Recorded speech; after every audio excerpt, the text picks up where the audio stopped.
serve and grow is what you can expect at the House of Reconciliation.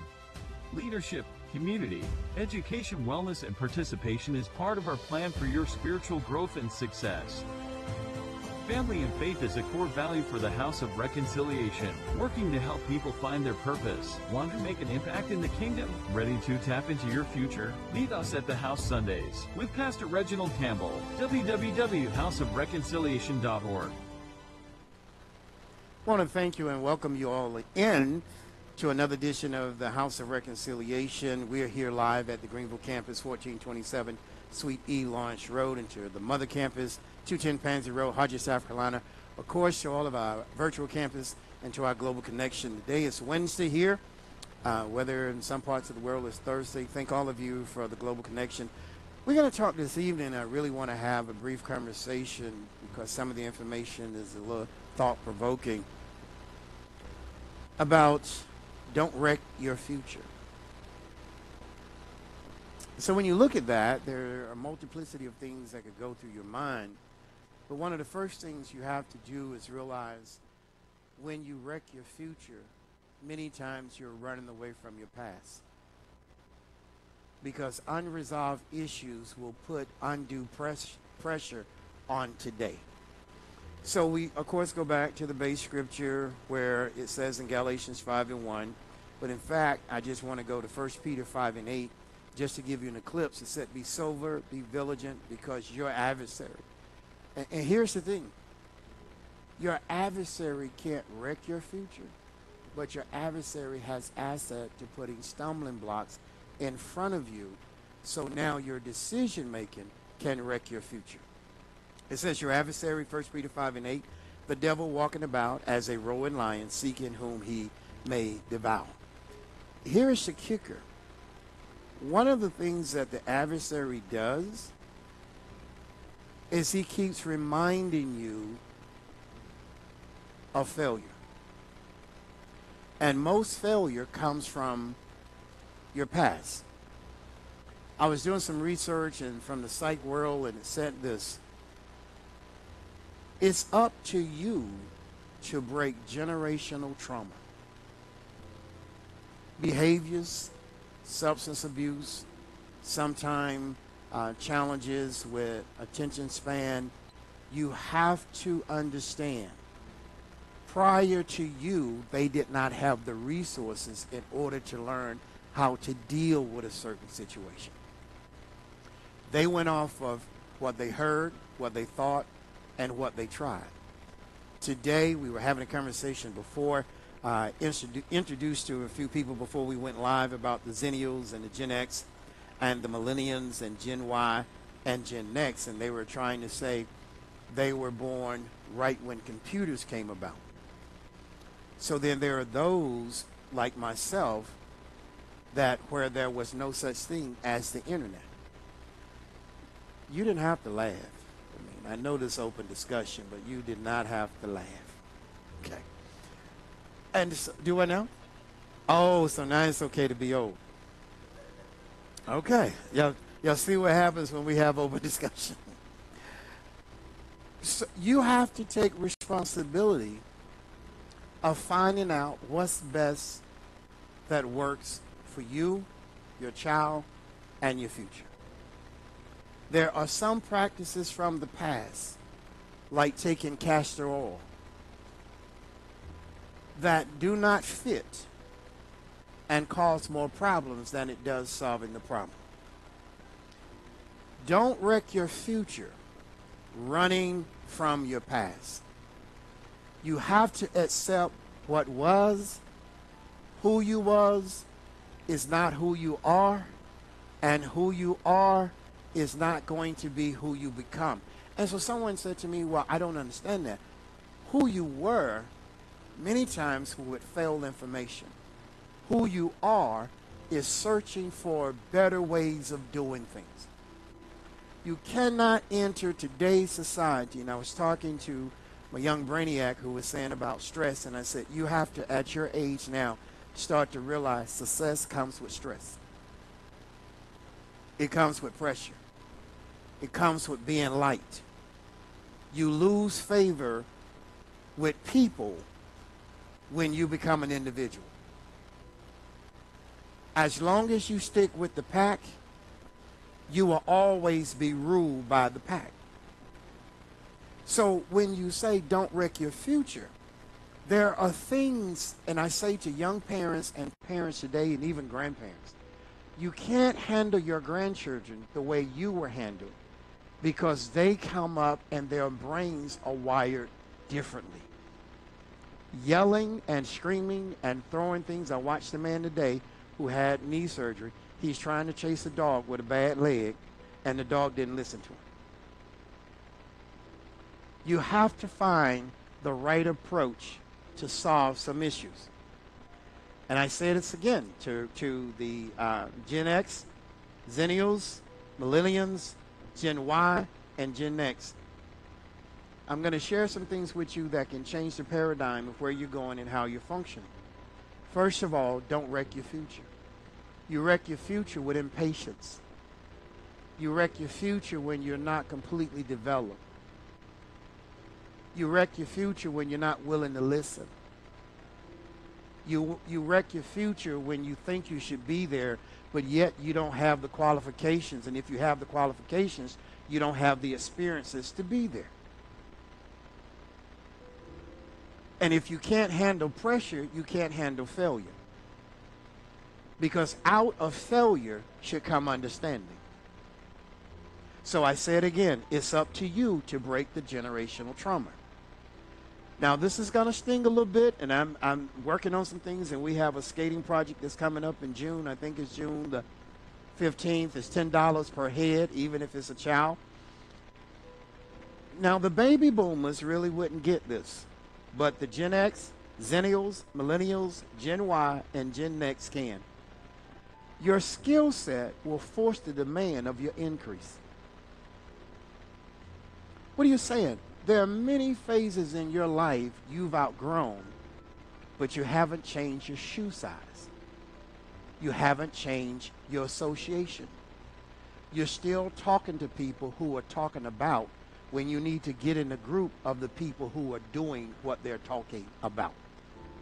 Right? Now I'm going to show you some detail here. So what are you saying? Your skill set will force the demand. Now, here's the thing you have to be willing to do.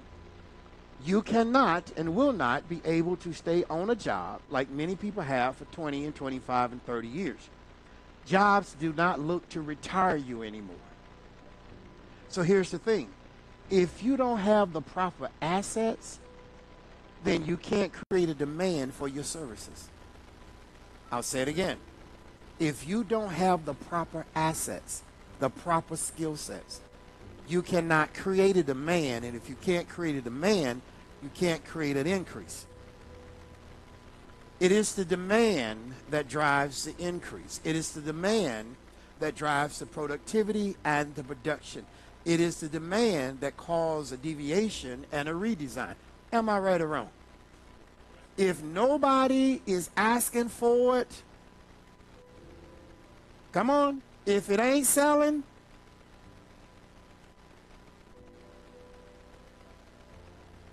if it's not selling, nobody wants it. So while you sitting over there thinking you got two mothballs from 1925 that's going to be worth something, if there's not a demand, you just got to. See, what I'm saying is, if you don't skill up, you can't increase, you can't get an increase. Speak loud. This is conversation. You can have 25 years of experience, and I think you can attest to this. But you had to enter a new world if you want a certain pay scale and you want to do something different. You had to come out of this, what do they call it? The fair, where you ride the pony around. You see little kids riding on the pony. They riding on the pony. They just went right around the circle. There you go. Just well, the pony takes you slow. But see, some people are just right. They think they on fire. They're doing events. They're going to things. They're going to entertainment. And they think that's life, but it didn't increase the demand in your skill set. Here's the thing. People with low skill sets tend to want to demand more.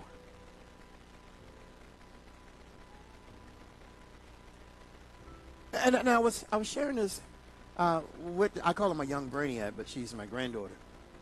And she was dealing with something on her job. And I said, you're on that job by choice. They're on that job by necessity. See, you have parents and grandparents who will stop their world to come get you. Some people are still waiting on people to pick them up. And I had a friend sitting 5 hours at a garage place waiting on his spouse to pick him up. He went to the place at 8 a.m. She was just getting ready at 2 p.m.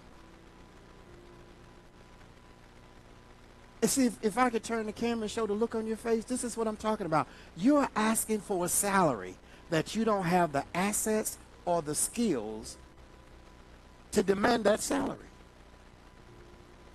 And if you don't have the assets and the skills, guess what else you don't have? The experience.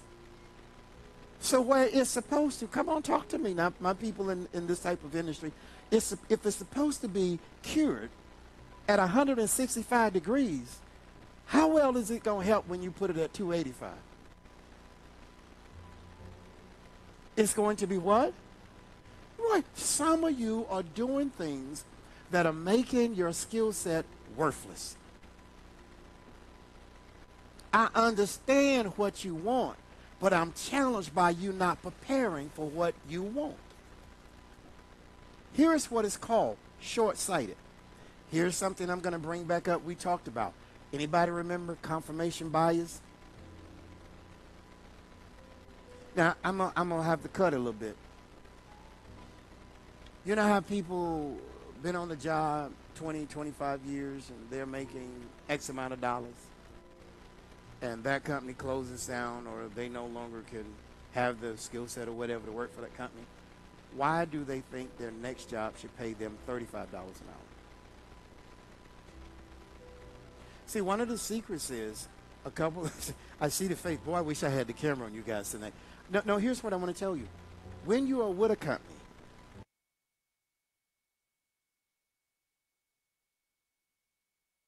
so if you've been with a company, look at what you've getting, even if it's only 30, 45%, it adds up over years. So you're at a certain pay that your skill set don't say that you should be getting paid. Now when you come back to the real world and they ask for a resume that you've never written, see, I can tell on myself, my first resume had 19 things that Jesus and I did.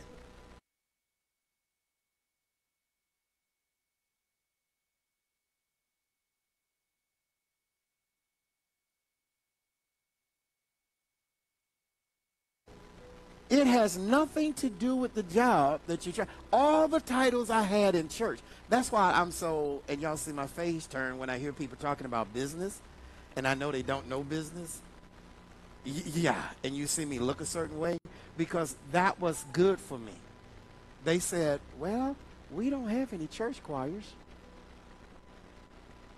And my first resume. I've been carrying a briefcase since I was 11. Had a Bible in it. You laughing? I'm serious. How old are you? 16. See, yeah, I was carrying a briefcase. I didn't have nothing in it but a Bible. Now I'm going somewhere with this, so follow me. So many times when your job gives you raises, it leads to confirmation bias that you think you deserve that. When you get ejected back to reality, and you don't have the credentials, how many people have 10, 15 years in something? And so corporations today have a typical question that they never ask you. They want to look on your resume and see when was the last time you invested in your education. And I've told people tricks to the system. Just start school. So when you say, and everyone should send their resume out, and we actually have some people who did that and got really, and they still down there, you tell them they owe me money, okay? You tell them I said if I knew their names while you're living in Florida, you owe me money, all right? And so they updated their resume and they were able to get a better job. When do you update yourself? This is why the subject says don't wreck your future. When do you take courses? Now this is going to hurt. Most people want companies to invest in them. We don't live in that era anymore. Now I'm going to tell you a quick story. Someone was talking to me, and I said to them, and they said, I'm going to write a political letter because I get tired when I pull up at the drive-thru. They keep asking me if I know what this costs. She said, that's insulting. I said, but no, I need you to look at the counterpart. Your father wants somebody to do something free for him when he has the money to do it for himself. See, you got to make sure that you're not always looking for handouts. Let me give you an example. Real time, real truth. Last night, I was going to purchase mothballs. I wanted to get there before the place closed because snakes and rodents are out. So instead of paying somebody $375 to come out and put out some snake stuff, I said I can put out mothballs. I went, self-checkout. I scanned both mothball boxes. The machine only took one. Oh, Shabbat, oh, that's a blessing. I said, don't wreck your future. Because they got a camera on you, somebody watching you. And if you don't take that other one, if you don't take that other box back out of there and rescan it, I promise you, you're not going to get to the door. Because you look like the profile that they want to do it. I wasn't looking well. I was finishing up. I was getting my 12,000 steps in. I said, I'm going to walk down here and get some mothballs. And so when I looked, it said total 631. I said, they were. So, I had to get right with Jesus at that moment because I was like, well, I scanned it. I said, I scanned it. Yes. You got 2 boxes of mothballs in here, 1 scan, and you say you got 4 campuses. You going to jail. And somebody say, ain't that dude that be on social media? That little Reggie? Oh, Lord, let me get my phone out. Him going to jail. Stealing mothballs. The mothball preacher. I'm serious. So I had a moment. I said, no. Take that back out and scan it. Because the time you think that ain't nobody watching you. So the question becomes, if you want to enhance your future, why and when are you going to invest in yourself?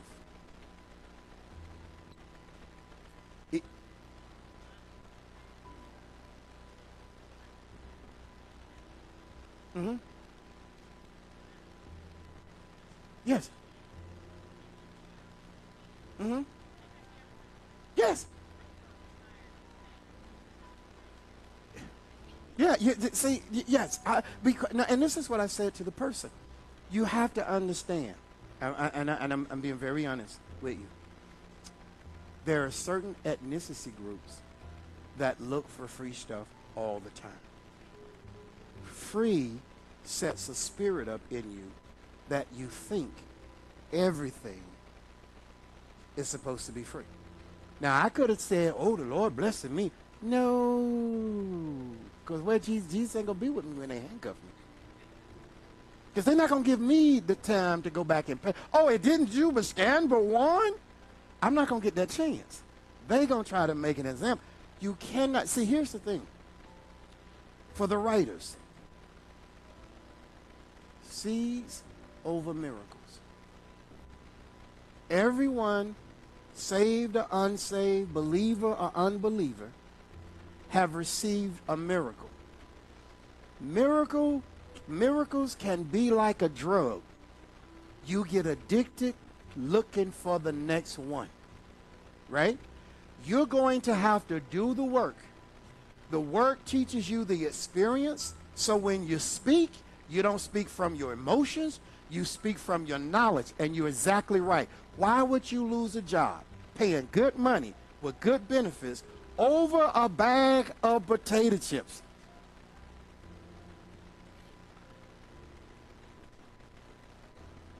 And they lost it over a bag of potato chips. And so here's the term, short-sighted. So last night was my moment to be tempted. And I said, man, I'm not stealing these mothballs. Because with my luck, they'll stop me before I get to the door. And depending on how they try to handle me, we're going to have a problem. So I'm really going to be an example. So let me rescan these mothballs and pay. See, when you take that kind of responsibility, you're going to be blessed. When you're always standing around with the poor mouth. And so I told him, I said, this particular person has the money to put in what is needed. But what some people do is play victim all the time.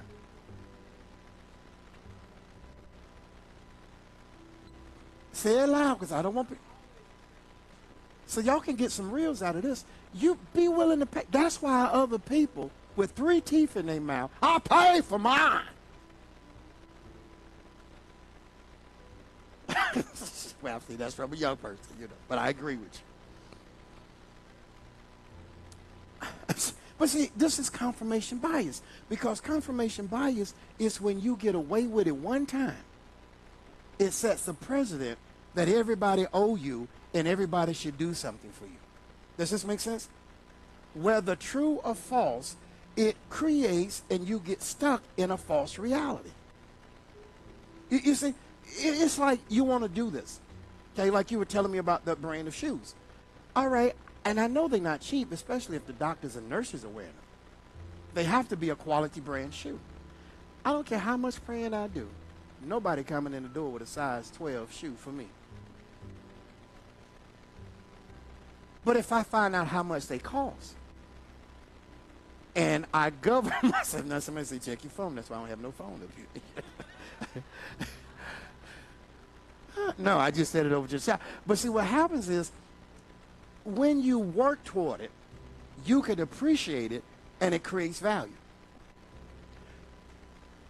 Yes. So can I share some stuff with y'all? So whether it's false or true, the question, I know this is not, I don't like this. Can I have like 7 minutes? I'm going to give y'all this. The question becomes, do you have a standard? Now, you should be able to chime into this because you and like me. See, here's the question. If you have where there is no standard, there's only confusion. You have to have a standard. When you have a standard, it doesn't have an opinion. It has a standard. Come on, say it with me. It either is or it ain't. Come on, say it again. It either is or it ain't. When you factor in humans, they try to create gray matter. So you're supposed to be producing 3,000 units. And because Cletus came in and he didn't feel like putting it at a 6.38 of a tenth or 2 centimeters, he gonna put it at a 19, and you have just, I saw a guy get fired at Wagner Paper Company because he didn't feel like he wanted to be bothered, so he just hit the machine and ran 2 million things, and they fired him on the spot. He had been there 25 years. The question becomes, do you have a standard? Where there is no standard, there's only confusion. You only can have a problem if you have a standard. I may close on this one because can I tell you why? There's some people that are causing issues in your life that has nothing to do with you. You like that one? Yeah. You have lost time on your future for trying to help somebody who's stuck in a moment.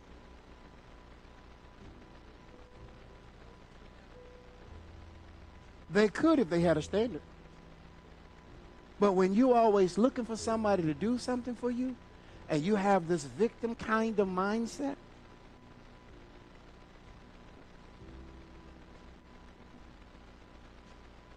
No, let me go back. Let me go back. It says it's up to you to break generational trauma. See, people come to you with things that have nothing to do with you or your future. And you give it time. If you give it time, it steals time from you. So now they have drugged you from structure, Lord have mercy, to confusion, to dysfunction. So now you mad at yourself because you can't get your mind together to figure out this paper because you have let loose-minded people in your space who wasn't going nowhere.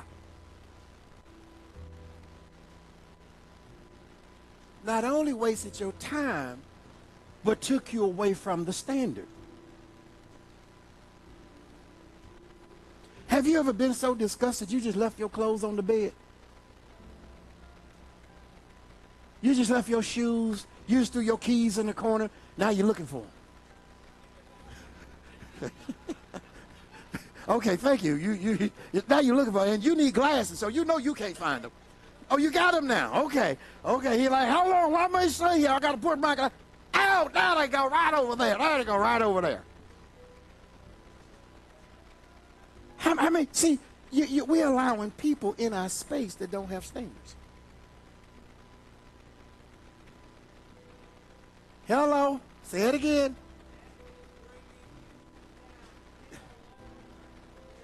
Yes, and they don't have one. They're lowering you to the pit of confusion. And you, with your bucket head, trying to help them. It's a bottomless pit. So every friend, so you got to look at your friendships different. If your friendship can't bring you a value, is it really a friendship, or you trying to be the big fish in the little pond? Am I making sense? Because if you had a standard, now watch this, you're going to fall out with your friends. The standard will fix the problem. How many times have you told a person, if you just do this and you do that and you do this, you'll fix it? I don't want you. They don't want to fix nothing. They just want to complain. The standard will fix the problem. You know why? The standard shows where the process was not followed or applied.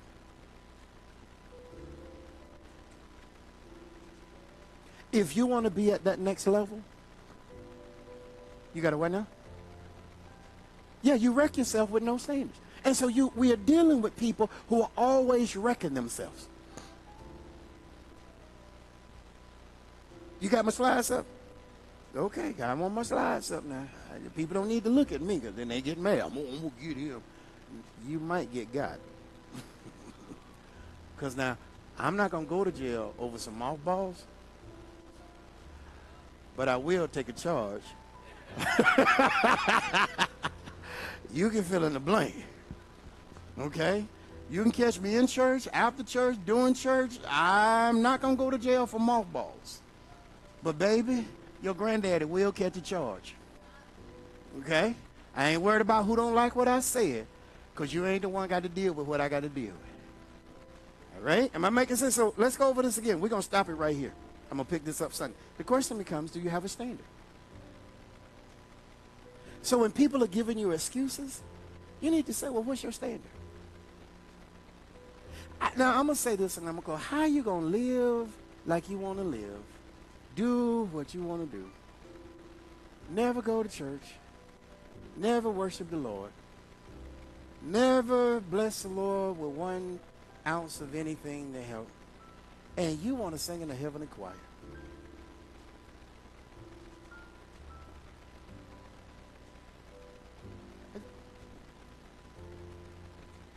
If you can't come to church, you don't plan to go to heaven.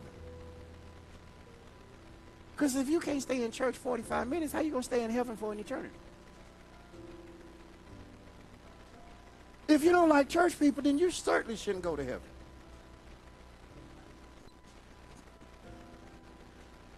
I mean, why would you want to go to a place you never put any time in? And your excuse to God is, I didn't like them. I'm church hurt. Yeah, but see, that's the key. This is why I say I like the conversation. You're not coming for them. You're coming to grow your life spiritually. You need to find a place that's going to challenge you spiritually. You need to find a place that's not going to be impressed by your money, what kind of car you drive, who your wife is, who your husband is, what side of town you live on. Because all of our butts got to get in a coffin or be cremated. So they ain't got no high butt coffin, no middle butt coffin, no low butt coffin. You're not going to need it then. Heaven don't have no rich seat, no rich side seat. I was trying to finish this, but y'all had opened a can of worms. Heaven don't have no rich side. Heaven not doing what Baton Rouge is doing. No, heaven don't have a ghetto. You can't be up there taking stamps to God.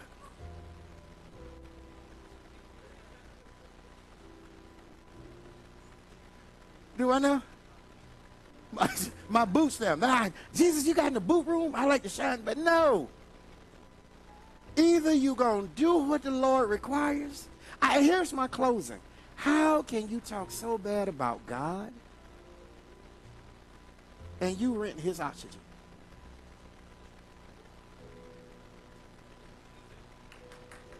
See, they happy I said it right. Yeah.